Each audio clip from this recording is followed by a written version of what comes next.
ಮಂಗಳೂರು ಮೂಡಬಿದ್ರೆ ಕಾರ್ಕಳ ರಾಷ್ಟ್ರೀಯ ಹೆದ್ದಾರಿಯ ಬನ್ನಟ್ಕ ಪ್ರದೇಶದಲ್ಲಿ ಸಂಭವಿಸ್ತಾ ಇರುವ ಸರಣಿ ಅಪಘಾತಗಳಿಗೆ ಶಾಶ್ವತ ಪರಿಹಾರ ಕಂಡುಕೊಳ್ಳುವ ನಿಟ್ಟಿನಲ್ಲಿ ಶಾಸಕ ಉಮಾನಾಥ್ ಕೋಟ್ಯಾನ್ ಅಧಿಕಾರಿಗಳೊಂದಿಗೆ ಸ್ಥಳಕ್ಕೆ ಭೇಟಿ ನೀಡಿ ಪರಿಶೀಲನೆ ನಡೆಸಿದರು. ಎಸ್ಕೆಎಫ್ ಕೈಗಾರಿಕೆಯ ಬಳಿ ರಸ್ತೆ ಸಮತಟ್ಟಾಗಿಲ್ಲದಿರುವುದು, ವಾಹನಗಳ ಗೋಚರತೆಯ ಕೊರತೆ ಮತ್ತು ಅಮನಬೆಟ್ಟು ಕ್ರಾಸ್ನಲ್ಲಿ ರಸ್ತೆಯು ಹೆದ್ದಾರಿಗಿಂತ ತೀರಾ ಕೆಳಮಟ್ಟದಲ್ಲಿರುವುದು ಅಪಘಾತಗಳಿಗೆ ಪ್ರಮುಖ ಕಾರಣ ಎಂದು ಸ್ಥಳೀಯರು ಶಾಸಕರ ಗಮನಕ್ಕೆ ತಂದರು.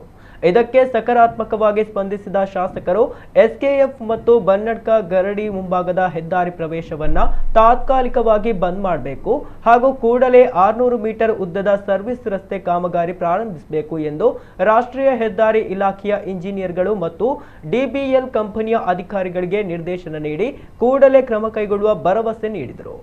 ಈ ವೇಳೆ ತಹಶೀಲ್ದಾರ್ ಶ್ರೀಧರ್ ಮುಂದಲಮನಿ, ಹೆದ್ದಾರಿ ಇಲಾಖೆಯ ಇಂಜಿನಿಯರ್ ಮೊಹಮ್ಮದ್ ನಾಜೀರ್, ಡಿಬಿಎಲ್ ಅಧಿಕಾರಿಗಳಾದ ಪ್ರಸಾದ್, ಬಾಲಾಜಿ ಸೇರಿದಂತೆ ಮೊದಲಾದವರಿದ್ದರು.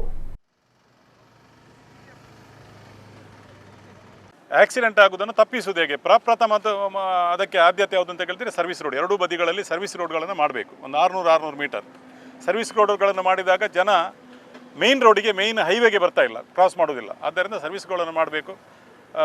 ಆದಷ್ಟು ಬೇಗ ಅದು ಮಾಡಿದ ಮೇಲೆ ಉಳಿದ ಕೆಲಸ ಕಾರ್ಯಗಳನ್ನು ನೀವು ಪ್ರಾರಂಭಿಸಬೇಕು ಅಂತ ಅವರಿಗೆ ನಾವು ಸೂಚನೆಯನ್ನು ಕೊಟ್ಟಿದ್ದೇವೆ. ಅದಕ್ಕೆ ಅವರು ಒಪ್ಪಿದ್ದಾರೆ.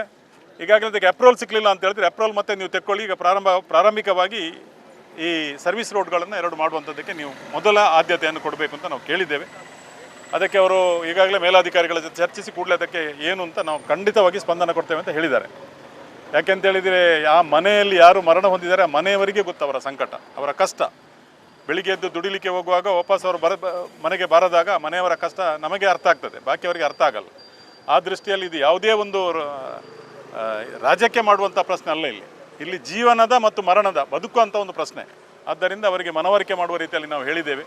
ಹಾಗೆಯೇ ಅಮನೊಟ್ಟು ಕ್ರಾಸ್ ಸಹ ಈಗ ಹೈವೇ ಎತ್ತರ ಇದೆ, ಇದು ಭಾರ ತಗ್ಗಲ್ಲಿದೆ. ಆದ್ದರಿಂದ ಬರುವಾಗ ರಸ್ತೆಗಳಲ್ಲಿ ಕಾಣುವುದಿಲ್ಲ ಅಂತ ಆಯಿತು. ಇದನ್ನು ಸಹ ಇವತ್ತೇ ಕೆಲಸ ಪ್ರಾರಂಭಿಸಿ ಸುಮಾರು 50 ಮೀಟರ್ ರಸ್ತೆ ಈ ಹೈವೇಗೆ ಏರಿಸಿ ಅದೇ ರೀತಿಯಲ್ಲಿ ಏರಿಸಿಕೊಡ್ಬೇಕು ಅಂತ ಹೇಳಿದೆ. 2 ದಿನದಲ್ಲಿ ಈ ಕೆಲಸ ಮಾಡ್ತೇನೆ ಅಂತ ಹೇಳಿದರೆ ಇಲ್ಲಿ ಒಂದು ಅಂಶ ಹಾಕಬೇಕು ಅಂತ ಹೇಳಿದ್ದೇವೆ ನಾವು. ಅದೇ ರೀತಿಯಲ್ಲಿ ಇಲ್ಲಿ ನಮಗೆ SKF ಹತ್ತಿರ ಇರುವಂಥ ಓಪನಿಂಗನ್ನು ನೀವು ತಾತ್ಕಾಲಿಕವಾಗಿ ಬಂದ್ ಮಾಡಬೇಕು. ಇಲ್ಲ, ಅದು ತೊಂದರೆ ಇಲ್ಲ. ಅದು ಹೋಗುವಾಗ ನಮಗೆ ಹೈಟ್ ಅಂದರೆ ಎದುರಿನಿಂದ ಬಂದವನಿಗೆ ಮಾತ್ರ ಕಾಣುವುದಿಲ್ಲ, ಈಚೆಯಿಂದ ಹೋಗುವವನಿಗೆ ಕಾಣ್ತದೆ, ತೊಂದರೆ ಇಲ್ಲ. ಒಂದು ಸೈಡ್ ಹೋಗಬೇಕು, 2 ಸೈಡ್ನಿಂದ ಬರಬಾರ್ದು ಅಷ್ಟೇ. SKF ಹತ್ತಿರದ ತಾತ್ಕಾಲಿಕವಾಗಿ ತಾತ್ಕಾಲಿಕ ಅಲ್ಲ, ಶಾಶ್ವತವಾಗಿ ಅದನ್ನು ಬಂದ್ ಮಾಡಬೇಕು ಅಂತ ಹೇಳಿದ್ದೇವೆ. ಇಲ್ಲಿ ಸಹ ಇದನ್ನು ನಮ್ಮ ಗರಡಿ ಹತ್ತಿರ ಇರೋದನ್ನು ಸಹ ಈಗ ತಾತ್ಕಾಲಿಕವಾಗಿ ಬಂದ್ ಮಾಡಬೇಕು ಅಂತ ಹೇಳಿದ್ದೇವೆ. ತಾತ್ಕಾಲಿಕ, ಆಮೇಲೆ ಸರ್ವಿಸ್ ರೋಡ್ ಆದ ಮೇಲೆ ಅದನ್ನು ಓಪನ್ ಮಾಡುವಂಥದ್ದನ್ನು ನಾವು ಮುಂದಿನ ದಿನಗಳಲ್ಲಿ ನೋಡ್ತೇವೆ.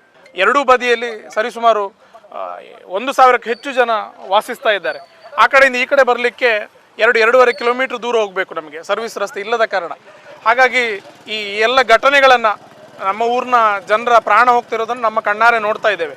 ಹಾಗಾಗಿ ನಾವೆಲ್ಲರೂ ಎಚ್ಚೆತ್ಕೊಂಡು ಒಂದು ಸರ್ವಿಸ್ ರಸ್ತೆಯನ್ನು ನಿರ್ಮಾಣ ಮಾಡಬೇಕು ಅನ್ನೋ ವಿನಂತಿಯನ್ನು ಇವತ್ತು ಮಾನ್ಯ ಶಾಸಕರು, ಹೈವೇ ಇಲಾಖೆ ಹೆದ್ದಾರಿಯ ಅಧಿಕಾರಿಗಳು, ಪೊಲೀಸರು ಸೇರಿದಂತೆ ಎಲ್ಲ ಪ್ರಮುಖರ ಮುಂದೆ ಪ್ರಸ್ತಾಪವನ್ನು ಇಟ್ಟಿದ್ದೇವೆ.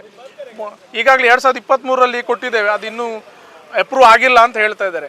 2023ರಿಂದ ನಿನ್ನೆಯ ತನಕ ಸರಿಸುಮಾರು 20 ಆಕ್ಸಿಡೆಂಟ್ಗಳಾಗಿದೆ. 8 ಜನ ಈ ಅಪಘಾತದಲ್ಲಿ ಮರಣ ಹೊಂದಿದ್ದಾರೆ. ಜನರ ಪ್ರಾಣ ಹೋಗ್ತಾ ಇದೆ. ಇವರು ಇನ್ನೂ ಅಪ್ರೂವಲ್ ಆಗಿಲ್ಲ, ಸ್ಯಾಂಕ್ಷನ್ ಆಗಿಲ್ಲ ಅನ್ನೋ ರೀತಿಯಲ್ಲಿ ಡಿಲೇ ಮಾಡುವಂಥ ಕೆಲಸವನ್ನು ಮಾಡ್ತಾ ಇದ್ದಾರೆ. ನಾನು ಸರ್ಕಾರಕ್ಕೆ ಸ್ಥಳೀಯರ ಪರವಾಗಿ ವಿನಂತಿಯನ್ನು ಮಾಡ್ಕೊಳ್ತೇನೆ, ಜನರ ಪ್ರಾಣವನ್ನು ಉಳಿಸ್ಕೊಡ್ಬೇಕು, ಇಲ್ಲದಿದ್ದರೆ ಇನ್ನಷ್ಟು ಅಪಘಾತ ಆಗೋದನ್ನು ತಡಿಬೇಕು ಅನ್ನುವಂಥ ವಿನಂತಿಯನ್ನು ಮಾಡ್ತೇನೆ.